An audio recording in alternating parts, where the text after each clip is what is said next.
ఒక మాట జీవితాన్ని మార్చేస్తుంది. అలాంటప్పుడు పాట ఎందుకు మార్చకూడదో చెప్పండి. తెలుగు సినీ ప్రపంచంలో అలాంటి గీతాలు ఎన్నో వచ్చాయి. ఇలాంటి పాటలు తక్కువైపోతున్నాయి అనుకుంటున్న సమయంలో చంద్రబోస్ ఓ అద్భుతమైన గీతాన్ని ప్రేక్షకుల ముందుకు తెచ్చారు. మౌనంగానే ఎదగండి, ఎదిగే కొద్దీ ఒదగండి అంటూ జీవిత గమ్యాన్ని వివరించిన ఆ పాట వెనుక మాటల్ని చూద్దాం పదండి.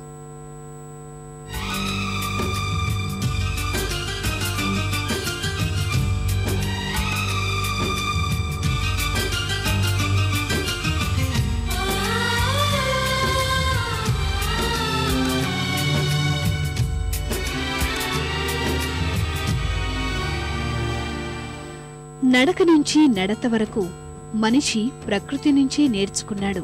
నిరాశ నిస్పృహలు ఎక్కడ్నుంచి అరువు తెచ్చుకున్నాడో గాని వాటి శాసనానికి మనిషి రోజు రోజుకి కృషించిపోతున్నాడు. ఈ నిరాశను తరిమికొట్టే విధంగా రూపొందిన పాటల్లో నా ఆటోగ్రాఫ్ స్వీట్ మెమోరీస్ సినిమా కోసం చంద్రబోస్ రాసిన ఈ గీతం కూడా ఒకటి. మొక్క నుంచి నేర్చుకుంటే చాలు, చెట్టులా ఎదుగుతామని ఆత్మ ప్రబోధం చేశారు.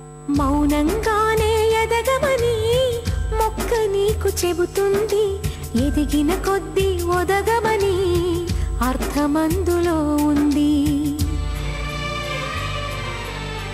అపజయాలు కలిగిన చోటే గెలుపు పిలుపు వినిపిస్తుంది, ఆకులన్నీ రాలిన చోటే కొత్త చిగురు కనిపిస్తుంది. కీరవాణి అందించిన కెరటం లాంటి ట్యూన్ కి పాట రాద్దామని చంద్రబోస్ కూర్చున్నారు. ఎంతకీ పాట తట్టలేదు. ఆలోచించగా ఆ మస్తిష్క మథనం నుంచి 2 వాక్యాలు పుట్టుకొచ్చాయి. అపజయాలు కలిగిన చోటే గెలుపు పిలుపు వినిపిస్తుంది, ఆకులన్నీ రాలిన చోటే కొత్త చిగురు కనిపిస్తుంది. అనంతరం మిగిలిన లైన్స్ వచ్చేశాయి.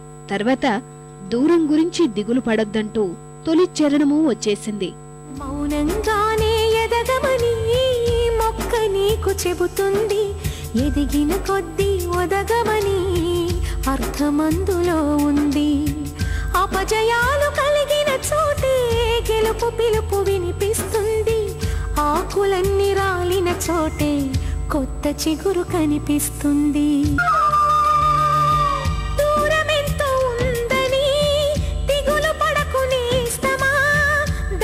చేర్చుదారులు కూడా ఉన్నాయిగా. మనిషికి ఏం చెప్పినా బాగా తెలిసిన విషయంతో పోల్చి చూపాలి. సాగర మదనంలో మొదట వచ్చింది విషమే. ఆగకుండా కృషి చేస్తేనే అమృతం పుట్టింది.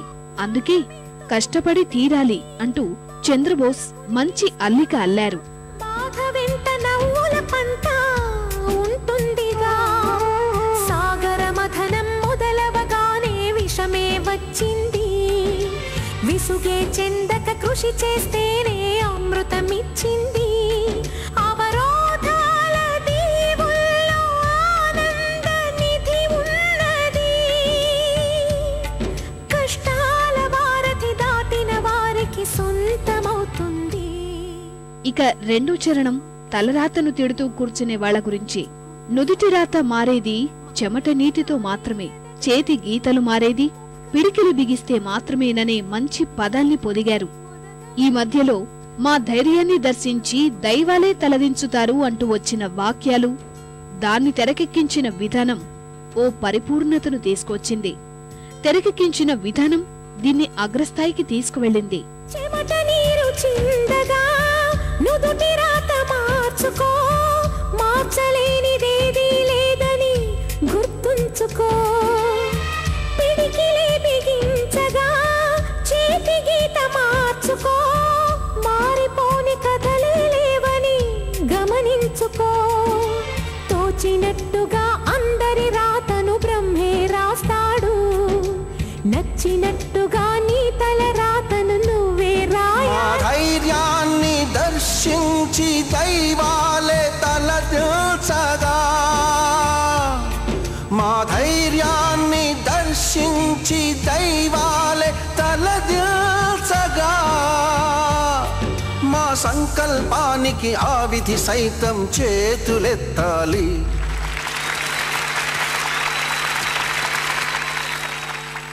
ఈ పాటను చిత్ర గానం చేసిన విధానం నిజంగా అద్భుతమని చెప్పాలి.